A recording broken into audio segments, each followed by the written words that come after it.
All right, great. Looks like we've got some critical mass going on here. So, Matt, you good to get started? Yeah, I think we should.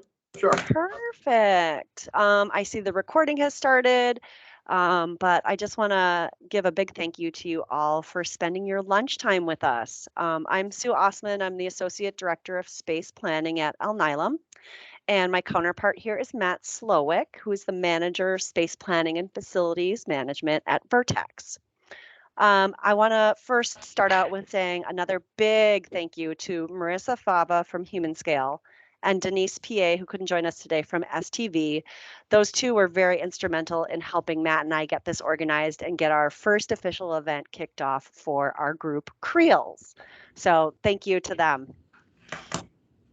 All right. So CREALS, or Corporate Real Estate at Life Sciences, kind of came out of a number of conversations Matt and I had with our industry friends. A shout out to Sophie Boyce if she's on. She actually came up with the acronym. Um, I know we all feel this crazy rapid growth that's happening in life sciences real estate, and there's seemingly no qualified labor force for corporate real estate professionals in life sciences. There's also no specific community of practice where we feel we can share our specialized life sciences experiences. So, Matt and I wanted to create a group and establish resources that we could call on for advice, for creative ideas, for facility benchmarking, share expertise, perhaps grow our careers, and then hopefully ultimately reach out to educational institutions and recent graduates, pre-graduates to hopefully inspire and prepare them for future potential candidacy and working for one of our companies, perhaps becoming one of our colleagues. So we currently have a LinkedIn group. If you're not a part of it, please sign up. We're going to try to use that to post events and also to share job postings that pertain to our industry. We'll do that as possible. We'd love to hear from you. Any ideas for events or just to connect, please do feel free to reach out to Matt or myself or even on LinkedIn. We are also trying to work on some other social media platforms, so stay tuned for that. And if you do want to become more involved in an event or just have an idea, again, please reach out to us, but be prepared to roll up your sleeves. All right, great. Well, I'm sure you're all experts at virtual meeting etiquette. So as you joined, as a reminder, please mute yourselves and kind of go off of video because what we want to do is we want to spotlight our speakers today and hopefully have their beautiful faces right in front of you as they're speaking. So also we're going to use this as the chat function for questions live, hopefully during the presentation, but also we'll get to some questions hopefully after. And if you want to get involved too, there's a little under reactions, there's a little raise your hand. We'd love to call on you if you've got something that's time appropriate with what the discussion is going on. We'll be happy to try to get you off of mute and join the discussion if that sounds good. All righty, great. I'm going to go ahead and I'm going to introduce our panel for today's session, which is Build It. Kelly has over 14 years of experience in the real estate industry, the last two of which have been leading the project management office at Vertex. Kelly is also a licensed architect and has worked on a variety of projects in New York City and Boston. Most currently, she helped complete a new 275,000 square foot lab, office, and manufacturing facility in South Seaport for Vertex. She's really excited to be a key player on their new 350,000 square foot facility set to open in 2025. Matthew is a principal at SGA. He leads the firm's science and technology practice. He's also spent the last 16 years working as a laboratory architect in Boston at various groups such as Payette, Wilson, HGA, Perkins and Will, and EYP. And he joined SGA in 2021. Corey is a project executive with Consigli Construction, and he's in the life sciences group. He spent the last 8+ years focused on managing CGMP and R&D projects for end users across the industry. His latest venture was also with Kelly on the successful build out of Vertex's cell and gene therapy facility in Boston's Seaport. So, welcome, all of you. Thank you so much for being with us today. And Matt, I think I'm going to hand it over to you, Slowick, to get things running. Sure. Thank you. Just to echo a few things that Sue said, thank you, everyone, for joining today, and especially thank you to our panelists for taking time out from your schedules to do this. I think there's a lot of interest in topics that we've keyed up for today, and I think they'll generate a lot of good discussion out of this. Excuse me. So to get going, I think, Kelly, I'll kick it off to you first to start the conversation, but there's a lot of thinking and planning about flexibility with the market exploding as it is, companies moving, companies growing, companies starting. How do you think about flexibility as it relates to laboratories, especially since you're designing a lab potentially 2 or 3 years before it's actually built? Technology changes, science changes. Can you talk about some of your experiences and challenges with flexibility in the lab environment? Definitely. I mean, I think this is something that is the new key word is agility and flexibility, and how do we plan ahead? I think that something that we run up against a lot is just the cost impact in that flexibility. So I know that what we're seeing just in our fan peer buildings right now is that the pace in which science is changing is requiring us to go in almost on an annual basis and making lab modifications, which again at the end of the day ends up being more costly than building in the flexibility on day one. And so this is something that we were looking into with our new Light Center 1 building that Corey and I worked on together, is how do we build that flexibility into the labs day one. And Matt, as you said, and you're well aware, we had no program when we started designing that building. So also, how do you build that flexibility, not really knowing what the use of that lab is going to be?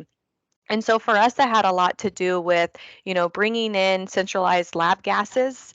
It has to do with mobile benches. So that's something that even at Fan Pier, we're starting to eliminate all of our fixed casework and putting in mobile benches so that we can have that flexibility as larger equipment comes in, that we can clear the floor out.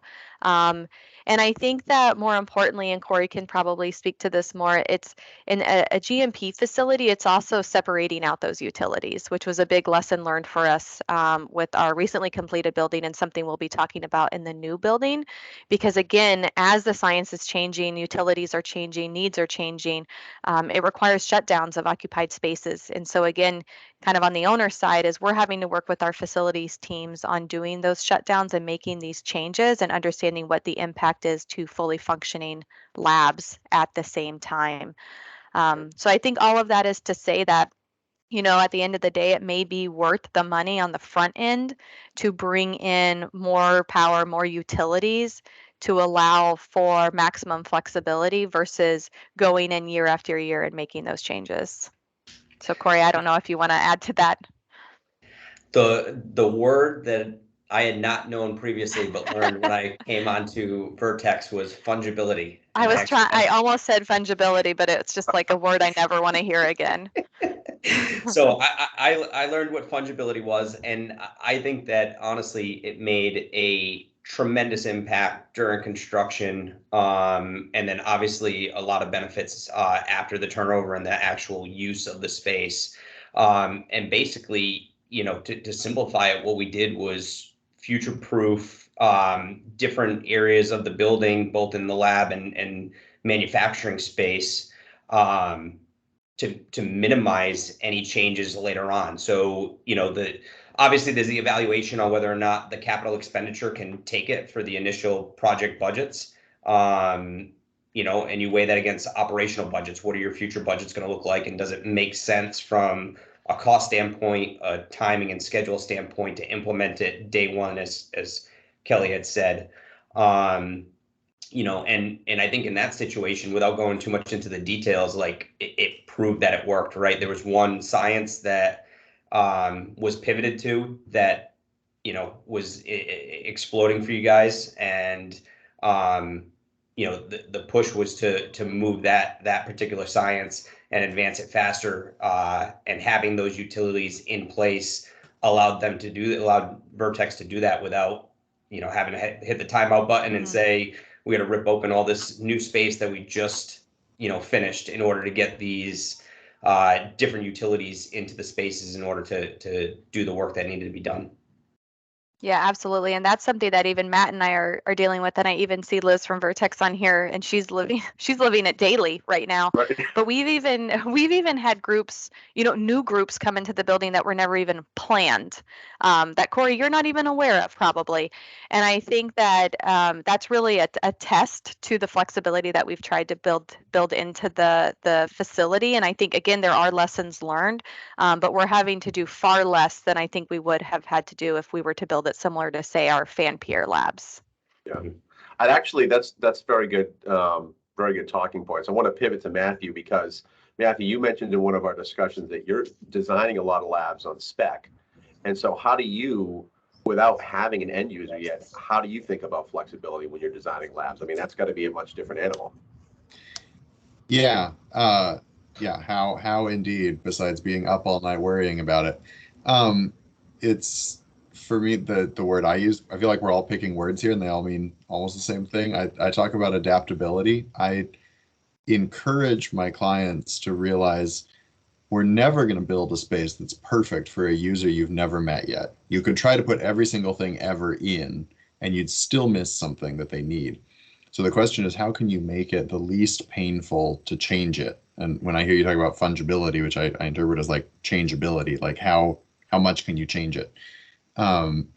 You mentioned like shutting down occupied spaces. That's what you never want to do, right? So every time you come off the shaft, is there a logical place where you can stop all the surfaces? Can you zone your HVAC into multiple pieces per floor so you can shut down half the floor and turn it into a automation lab instead of the tissue culture room it used to be, without shutting down the rest of the floor? So sort of, not as an architect, I hate to say this, but making it easy for some future architect to rip out part of my project without, disabling the rest of it is a really key piece of it.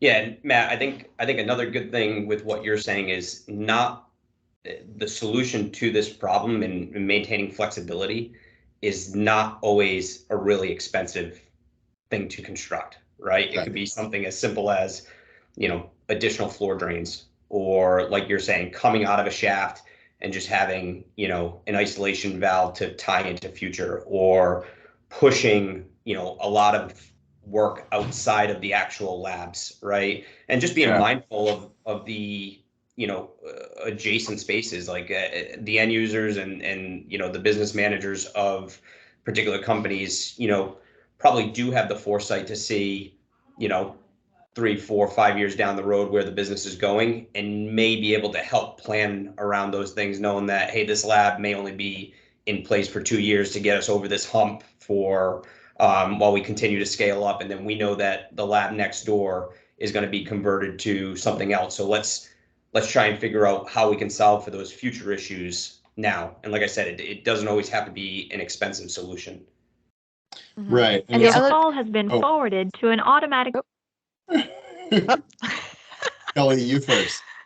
Yeah, the only thing I was going to say was just another thing as we start talking about like cell and gene therapies and those types of labs, what we're seeing at Vertex is just the immense need for tissue culture lab space. And so I think for Matt, for you on the design side, Your call has been it's forwarded to an automatic voice message. Can you guys hear that? Is that just me? Okay. 74784 is not available. Okay. At the tone, Someone please said record your that is. message. When you have finished recording, That's you may new for me. There we go. Are we good? Okay. Someone's got to get a very long voicemail. Of our presentation. Right. So all I was saying is one thing we're already finding. So again, we delivered our new building in December, and we've already maxed out on all of our lab space, and we are getting almost daily requests for new tissue culture space or expanded tissue culture space. And I think one thing I just want to throw out there that I wish we would have done better is just making our open labs capable of becoming tissue culture labs. And so, and Matt, you can probably correct me, but my understanding understanding of that is like in our open labs, we have VCT flooring. And usually we just have vac and compressed air. In the tissue culture labs, we typically need CO2 and it needs to be some type of like welded sheet vinyl. It doesn't necessarily need to be enclosed, but that's just something that when we start talking about fungibility, agility, flexibility, and all of these terms, it's the fact that like, well, how can we convert these labs into different scientific uses without ripping up flooring? I mean, adding CO2, Liz has been doing that. It's possible. It's not fun.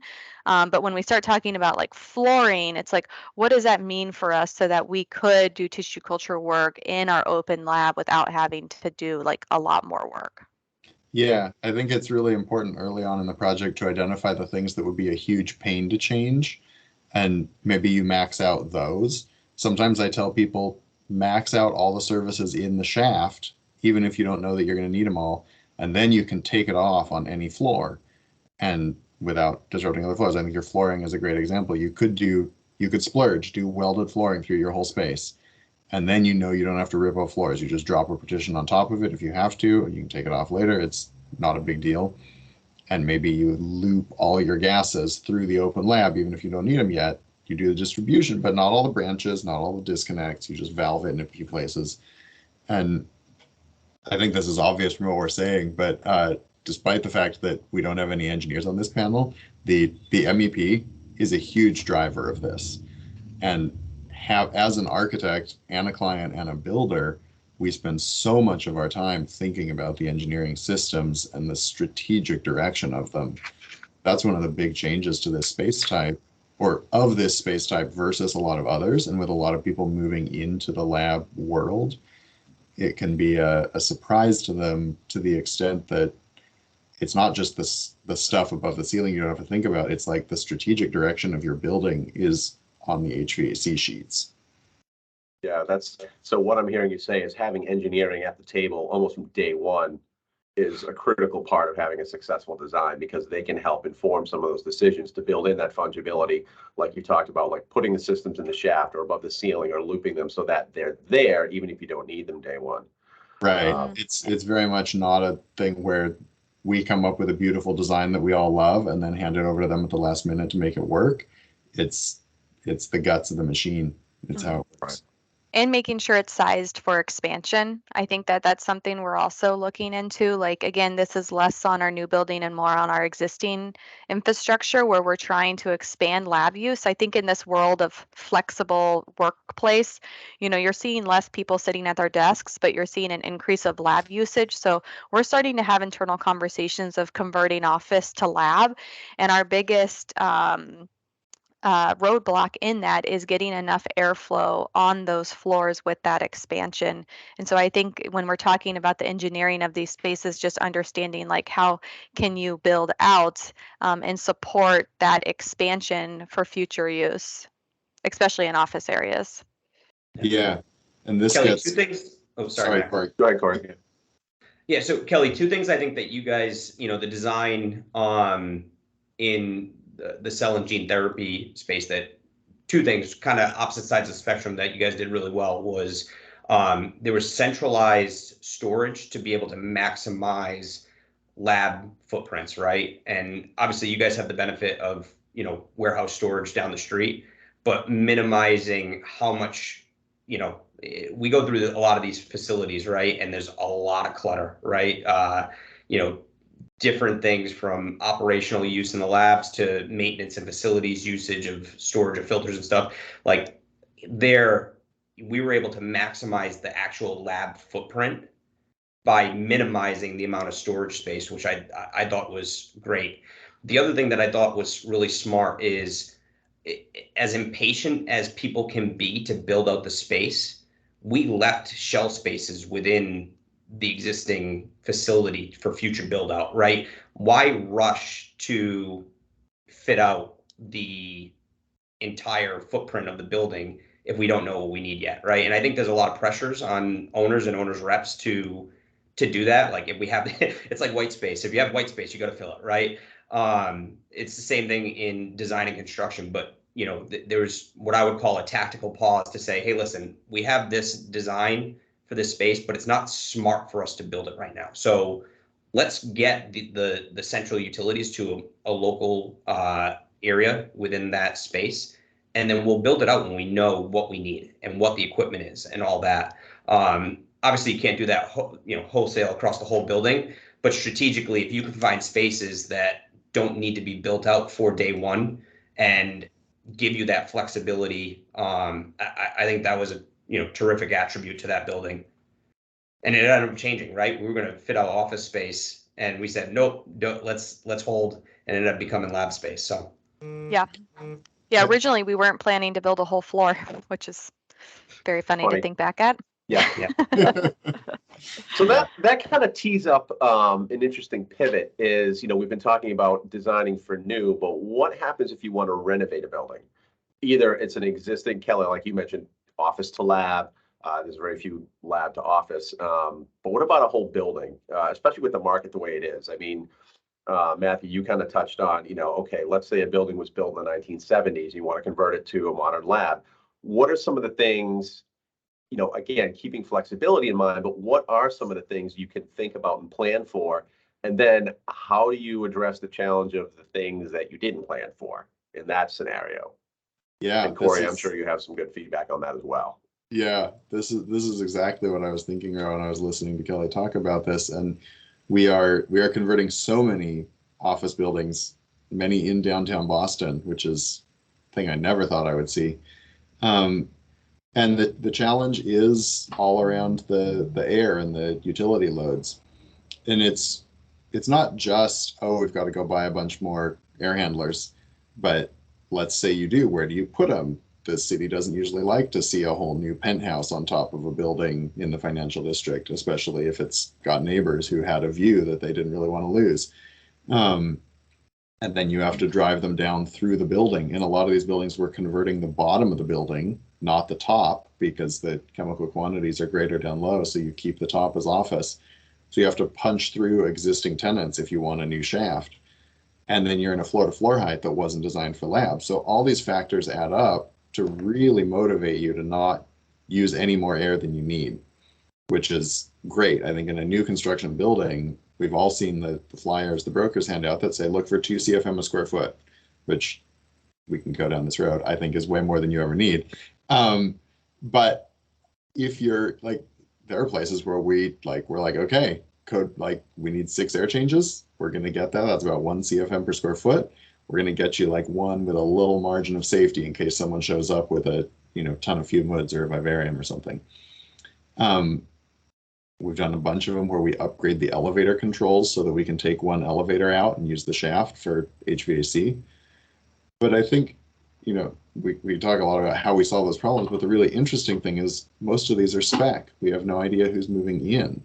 And on the one hand, we're trying to do the absolute minimum because it's so hard to bring all this air. And on the other hand, you don't know what you're going to need. And the key that I find is being flexible, adaptable, fungible on both ends of that shaft, right? We're going to maximize the shaft. We're going to fit everything we can down.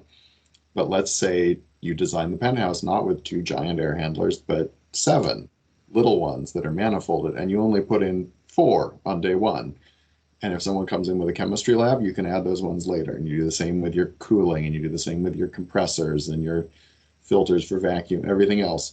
And that way, you haven't spent the money up front if you don't need it, just like leaving that space empty. But you've made it easy to spend it in the future. It's not like you bought a small air handler that you have to throw away and get a big one. It's that you just buy one more. And I think we could tell that same story all through the project. Do enough to get started and leave room for more. That's sort of the strategy.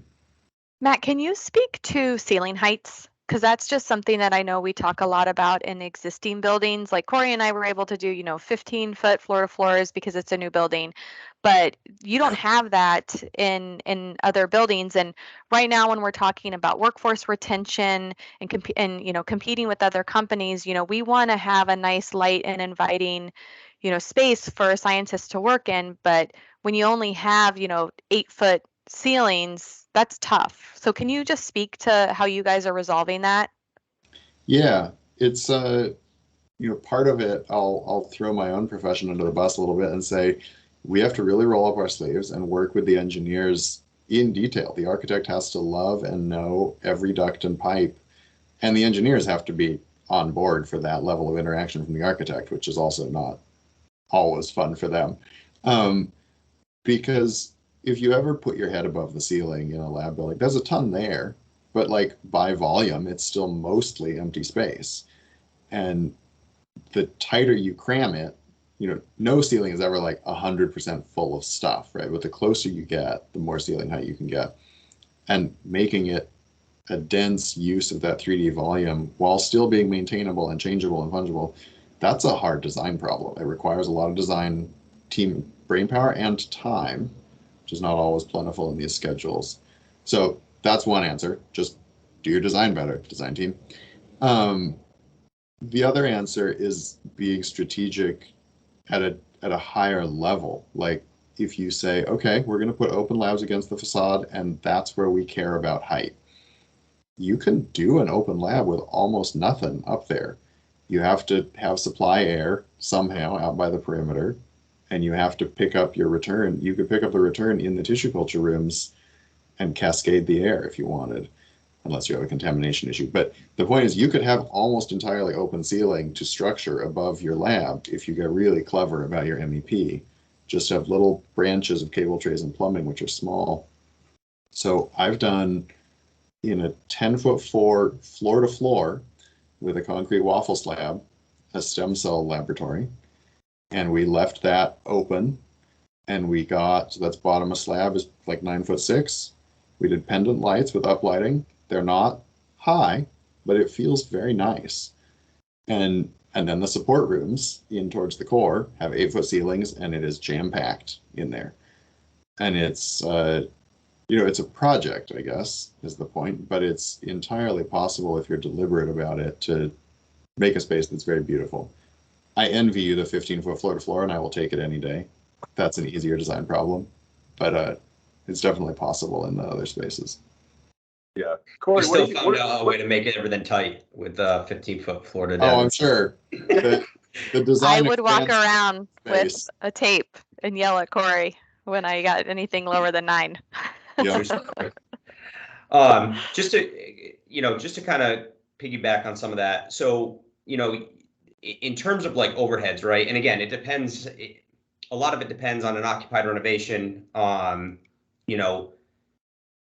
What's currently in there? How are you impacting adjacent spaces, right? I feel like every time I open up a ceiling in some of our other clients, like the conduit racks are as close to the ceiling as possible. It's like, to Matt's point, you have all that space above, right? So a couple things that we like to do if time and budget permit, and I think it helps during the design and pre-construction phase, is one, do an assessment on your existing systems that you're going to use, right? Does that exhaust fan actually operate per the fan curve, right? Or is that exhaust fan 25 years old and needs more money in repair than it would to just replace it, right? So do the assessment on the existing facilities and the existing services to those spaces to be able to inform the design, right? If you can do that, you can get ahead of problems as opposed to being reactionary later on when you get into balancing and you realize that existing, exhaust fans or air handlers or, whatever is not to the specification that it thought it was. The other thing we like to do is, with a lot of construction companies, we have the capabilities now to scan these spaces, right, and create a model. It doesn't have to be a brand new building. You can scan, create your different points, and create a model within those individual labs to, again, help with the coordination process, help with the design process, and understand how every part and piece is going to come together. I mean, you literally construct the space digitally before you ever step foot to actually do construction. In terms of when you're in the space, you just got to look for unique ways of layering these mechanical systems and electrical systems, right? You can do beam penetrations, with steel reinforcement to help reduce the amount of things that need to run below the beams. You can also do things like run within the webs of beams and then jot out when needed to get services to where they need to be. Everybody likes conduit. Conduit takes up a lot of space. Maybe be open-minded to using, things like MC cable where it's flexible and it buys you a lot of space. So just different things like that. And I think the most important thing out of all of it, and this is more at like a strategic level, is have those conversations early on, right? If that's the whole point of a construction manager being on during pre-construction in the conceptual and SD phase is to work through, the constructability and how viable everything's going to be. If it's done in a silo, it can be tough later on, and it creates everything moves at a slower pace. It could impact cost. It could impact schedule. So I think the partnership between, in Kelly's role, the OPM, and in Matt's role as the design team, and us, like, collaborate early and really try and figure out what the non-negotiables are for each party, starting with the end users, then, the owner, and then the architect and engineer, and figure out what those sacred cows are and learn to work through them. So I think there's Yeah, I also, would oh, go ahead. sorry. I'm sorry, Matt. I think that early is the key, because you can get into stuff really early in the conceptual design. I mean, maybe you want a vivarium and there's no height. You need a ceiling that's 10 inches below structure, and you're going to use the whole thing to frame in your ceiling. Well, maybe you can feed the whole thing from the side. I've done it where you alternate human corridors and what's essentially mechanical corridors. And you just have to be ready to think about something really unconventional like that really early, like it's driving the floor plan. And, if you want this ceiling arrangement, you've got to get your fume hoods in board, so you can't put the chemistry lab against the facade. This is stuff when the architect's still like with a Sharpie making pretty pictures on trace paper. You have to already be thinking mechanical coordination to achieve some of these goals. Yeah. Kelly, sorry, go ahead. Yeah, no, the only thing I was going to add is like what Corey was saying with the scanning and being able to bring everything into BIM. I mean, I know sometimes it always doesn't make sense for existing buildings, but I know at least for the projects that we've done together, being able to go into the model and see where all these heights are coming in and where your low points are, because at the end of the day, it is a very busy ceiling, and have those meetings. Again, we were building our building at the height of COVID. So even having those meetings remotely and being able to walk through the model and look at those hits and conflicts and work through that remotely before we even got to it in the field was huge. Yeah. Yeah. That's great to think about, especially as we've pivoted to a more digital, like we're doing today. Like right now, we're meeting virtually, right? And so the technology does enable us, especially with a model, to do that. That's a great thought. I want to pick up on something that was just talked about, which I think is great, like early and often collaboration between all parties to help nail down the brief, the design concepts. How are we going to build this thing? What about collaboration and communication with the scientists that might be going in? I mean, a lot of us on this call are in the corporate real estate world, and I feel like, at least in my experience, a lot of times we speak a different language than scientists do. How do you, Kelly, I'll start this off with you because I know you're in the midst of some of this. How do you have any tips or tricks, or what is your approach to trying to help the scientists understand what we're trying to do and how we're trying to help them? Like, what's your experience with that? My experience is varied. I will say that the way that I speak to a scientist is very different than the way I speak to Corey. So I think that kind of meeting them on their level, they're very analytical. So just kind of understanding that, for one, they don't really understand what we do. And so I have had to have, sometimes stern conversations where it's like, help me help you. Because sometimes they tend to get really stuck in the weeds, and I'm sure, Matt, you can relate to that. And so what I typically try to do is first come to them with what the end goal is and a timeline, because typically they could design the space for years and still not be happy with it. And so I think for me, it's level setting what the expectation is. One thing that I do, honestly, is I get a stakeholder who's on my side, who's able to come in as needed and just kind of get everyone in shape to get them back on schedule. and aligned on what that goal is. I mean, I'm living it right now where, design meeting number 5, a new end user comes in and wants to blow up the whole plan. So it's making sure that that doesn't happen and being able to go to, your ally and their stakeholder to say, hey, you need to talk to this guy and make them understand what's been done to date. I've got a schedule to keep. And so for me, it's a lot of just working through that. It's also not being afraid to say no. You do have to say no sometimes, and I know especially at Vertex, science comes first, and that is incredibly important. It's what we're all about. But at the end of the day, it's making sure that it's absolutely necessary. We try to also really encourage sharing.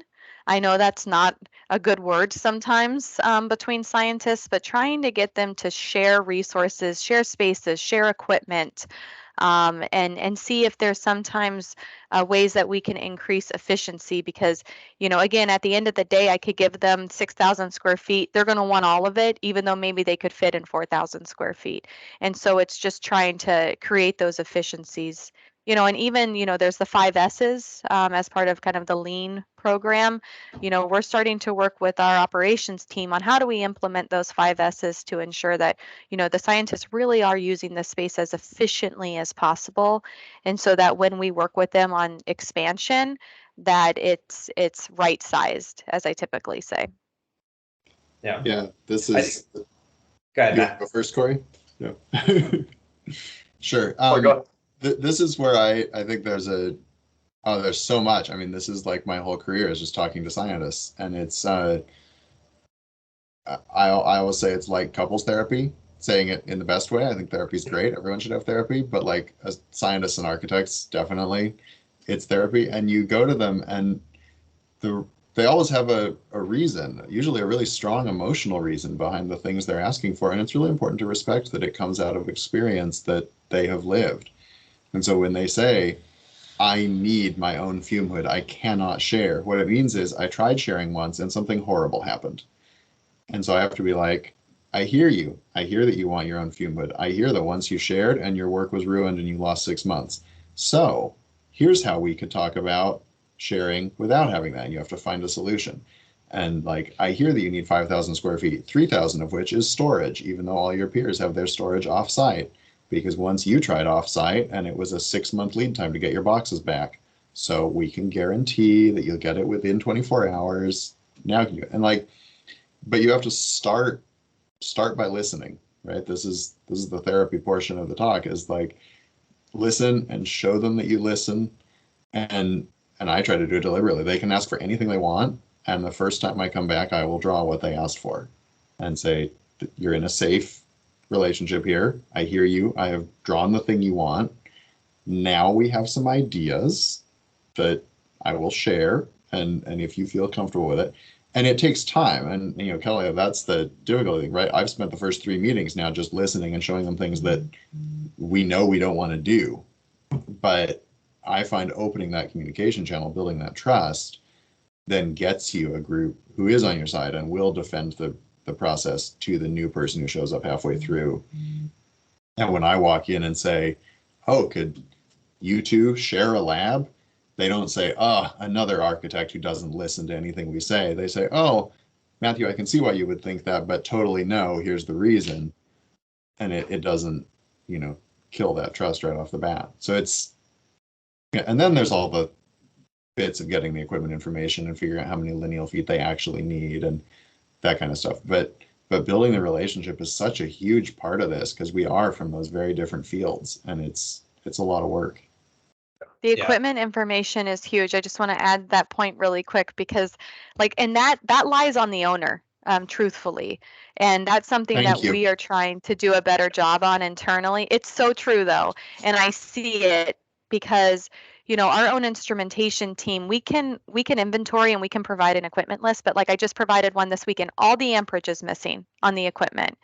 And we can't find it. Well, how are we supposed to engineer, the drawings and the electrical loads if we don't have amperage of the equipment? So that is something that I do think falls on the owner, and is something that the owner should be providing, that full list of equipment so that you can properly design it. Sorry, go ahead, Corey. Matt, with what Kelly just said, this is being recorded. Are you going to be able to distribute this so I have this for later? Yeah, this We're goes going to straight put it out on to all my YouTube. We're clients going right to, now. yeah. Corey, Okay. it's still your fault. Yeah. Yeah, so I mean, just everything that was just said is accurate. One thing that I think happens is, with the end users, and the different stakeholders, there's a lot of heavy involvement up front, right, to help generate the room layouts, to help generate the equipment list, and to get the design from conceptual to DD, and then letting the architect and engineering team run with it from there, right? A couple things we've done in the past, and I know when I say this, it sounds very, very simple, but it's things that I think help the process, right?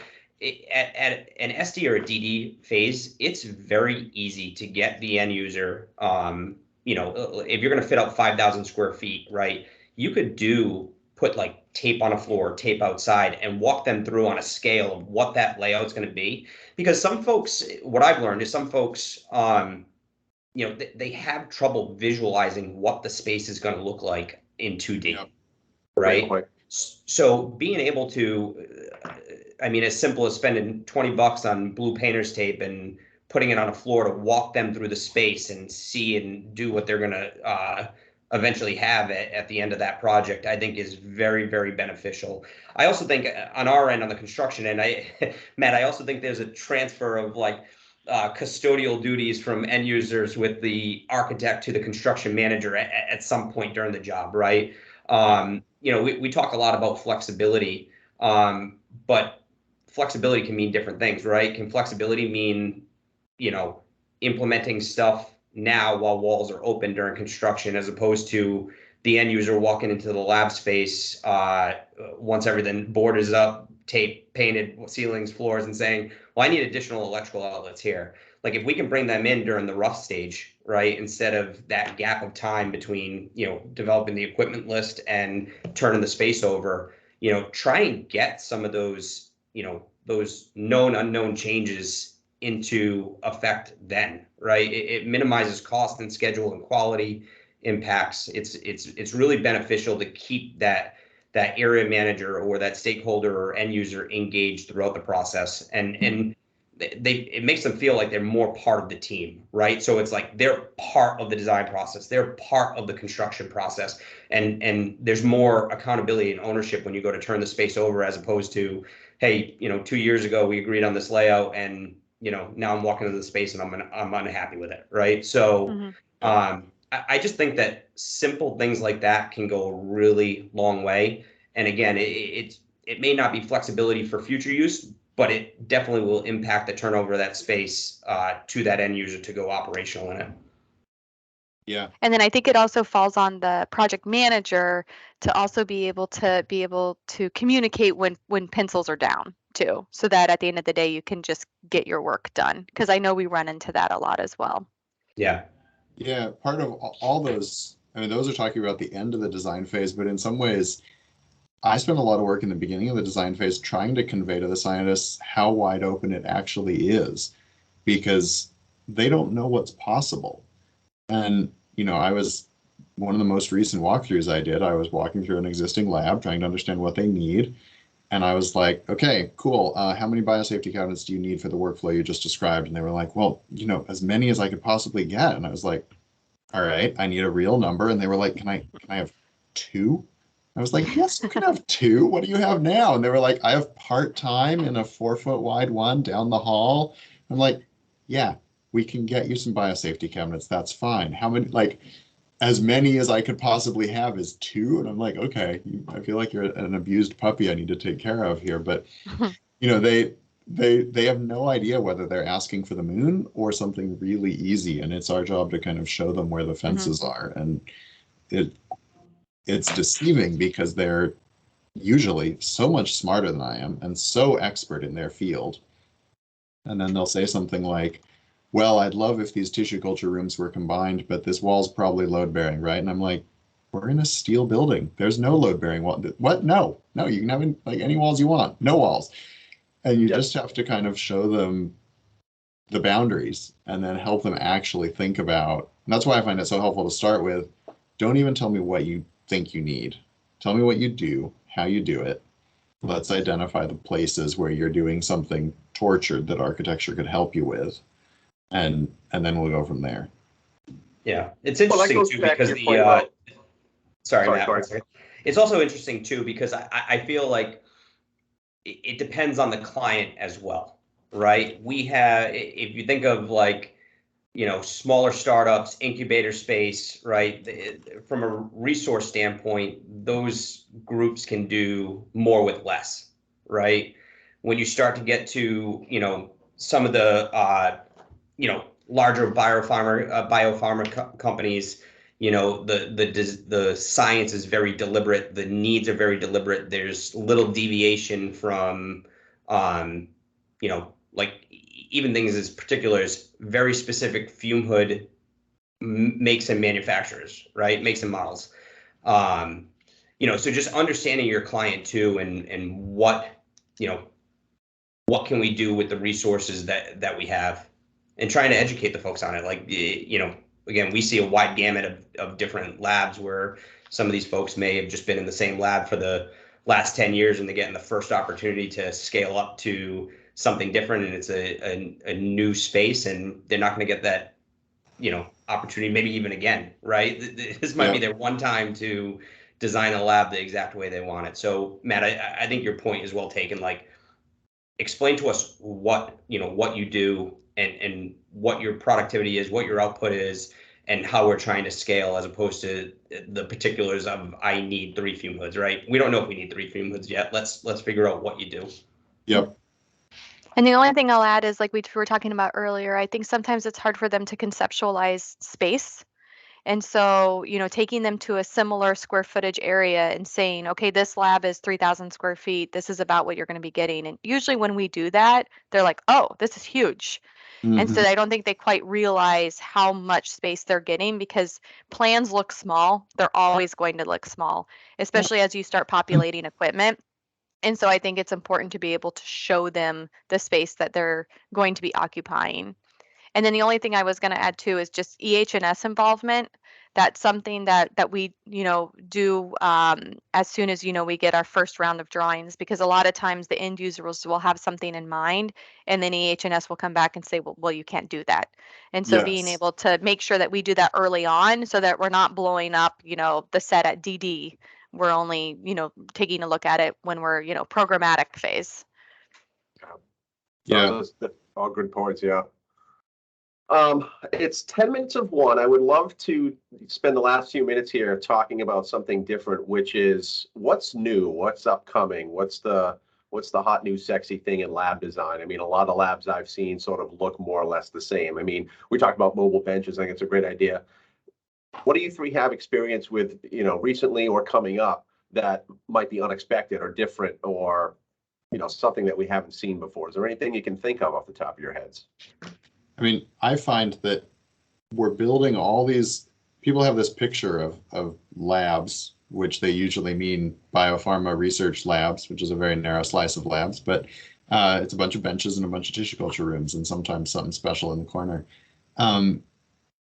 Half our clients right now moving into these spaces don't want any of that. We've got people doing medical device manufacturing clean rooms. We've got tiny little CGMP suites. We've got electronics researchers. We have robotics folks. Everybody wants a clean room. Everybody who's building any kind of a thing, it can be medicine, it can be machines, it can be robots. They all want a clean room of some kind. So it feels like we're putting little clean rooms, like 300 square feet, in the corner all the time, the way we used to put a cold room or a tissue culture room. It's just everybody wants a little clean room for that clean process.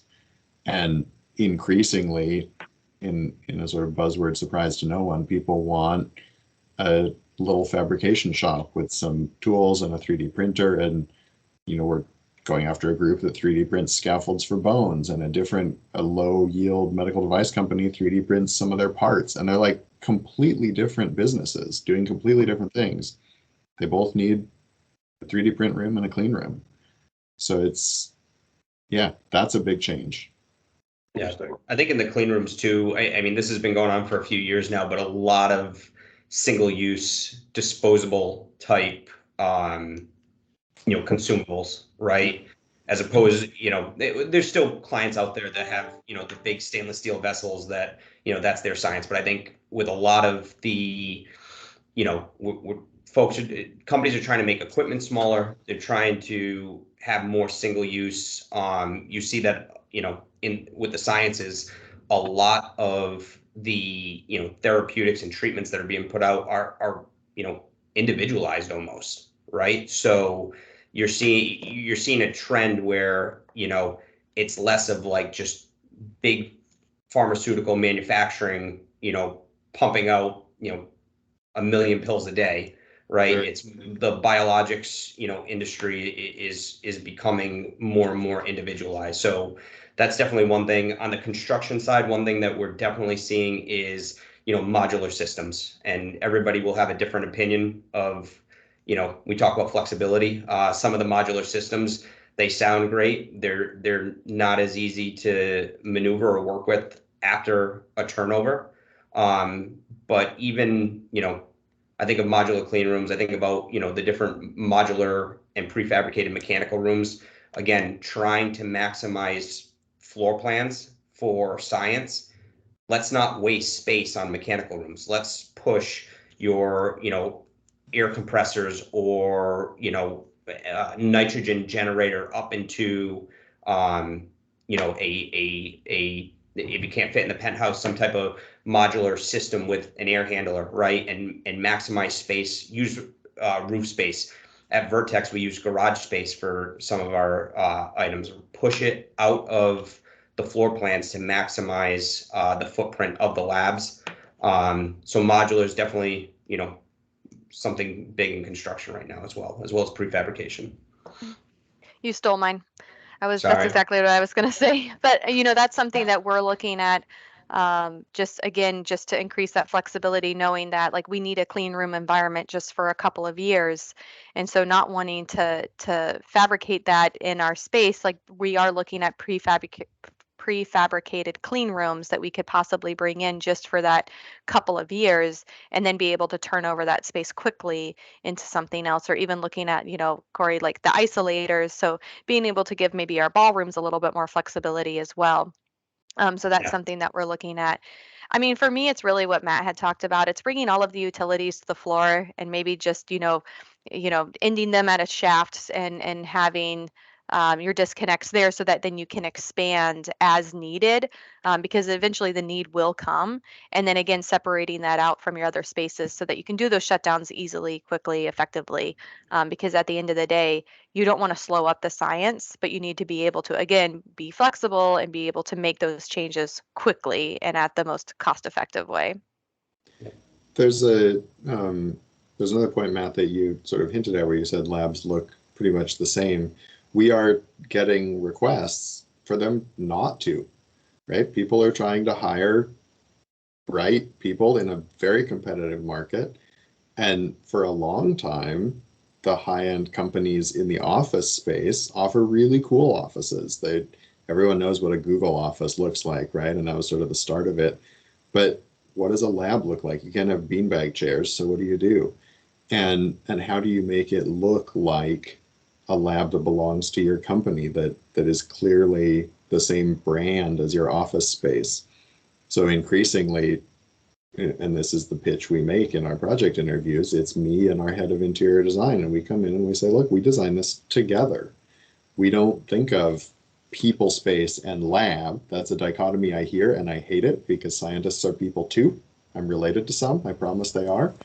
And it's a design space, and it's obviously got different physical constraints. You can't have carpet and fluffy furniture, but you can make it a beautiful space that feels on brand for the company. And we get asked for that more and more, and to make it connect the office space visually and conceptually.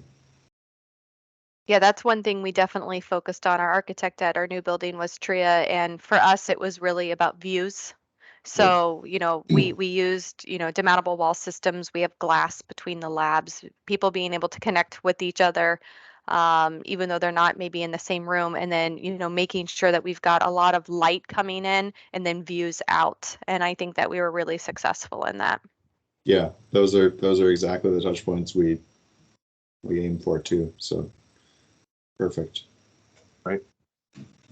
Well, it's 3 minutes of. I do want to open up in case there are any questions. So if you have a question, feel free to unmute yourself and ask, or you can type it into the chat, and I'll take it from there. Want to be respectful of everyone's time. I know we're up against the hour, but does anyone have anything they want to bring up that we can maybe touch on real quick that we haven't touched on already?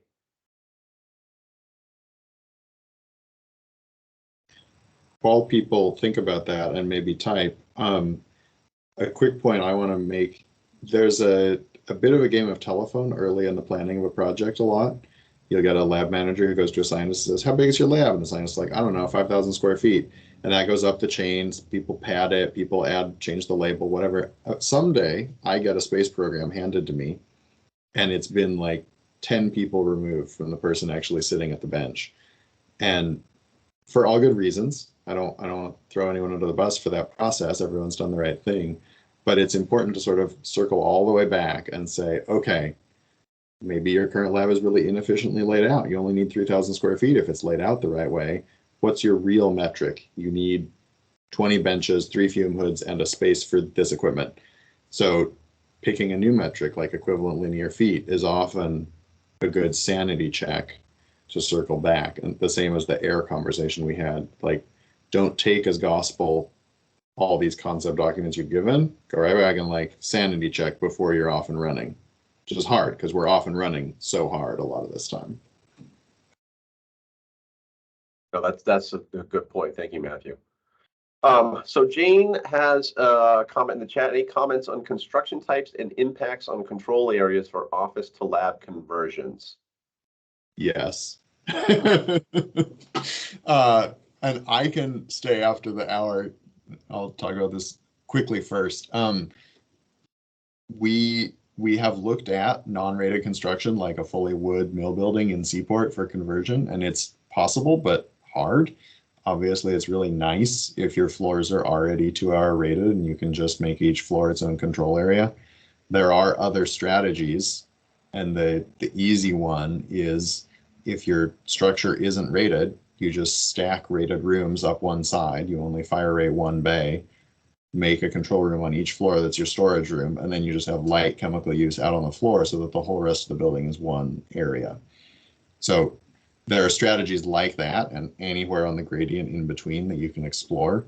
I think it doesn't have to be a perfectly modern, fully rated building to be an effective lab. Those are easier, and we'll take them every time. But yeah, I don't have much to add other than, for us with our existing buildings for the rework, just keeping those control areas in mind, and just having to work around them. So we've had to just, wave operators in order to ensure that scientists can get between one control area and another. And then I think it's just, looking at adjacencies and see where you can make them work. I know at our new building, we have these enormous closing doors, which are not the prettiest, but being able to maybe brand them and make them look like they were intentional, instead of just, serving its purpose of being that control area. So the brokers don't want to hear this, but have Matt, Kelly, and myself walk the building with you before you sign the lease. How's that? yeah, that's a good one too. I mean, I feel like maybe everyone on this call should walk the building with you before you sign the lease. Yeah. It Make sure they make sense. Yeah, exactly. Places where the broker community performs a valuable service, but they are not lab designers. And I think we can offer something in that conversation maybe before you commit to a decade-long commitment to a particular building. Right. Let me see. I'm not seeing anything else. I'll pause here, but I think that's what you just mentioned is actually one of the reasons, kind of to tie it back to why we're having this call, is we wanted to get a group of people in this community who have this kind of boots on the ground, like nuts and bolts experience, so we could share that with each other, and ultimately help all of us in the community share ideas, meet different people, talk about these kinds of things, because there's a lot of us that have a lot of expertise, and when Sue and I were talking about this, we wanted to bring some of those folks together for a variety of reasons, and this being one of them. You know, you three, and there certainly are more of us that have that real world experience, and what are the things that you should be thinking about and can be thinking about, just so we can be all as successful as possible. So before we get to the end, before we talk, again, thank you for all three of you for your different viewpoints, perspectives, and experiences, and sharing that. I think it was really helpful. I mean, for me, I've learned something, and I don't know a lot. So that was really great to hear the different things. Thanks for having us. No, appreciate it. Thank you. This is fun. I'm going to pause for 1 minute. We have this book till 1:15, but I know, you know, people's schedules are tight, and I want to be respectful of that.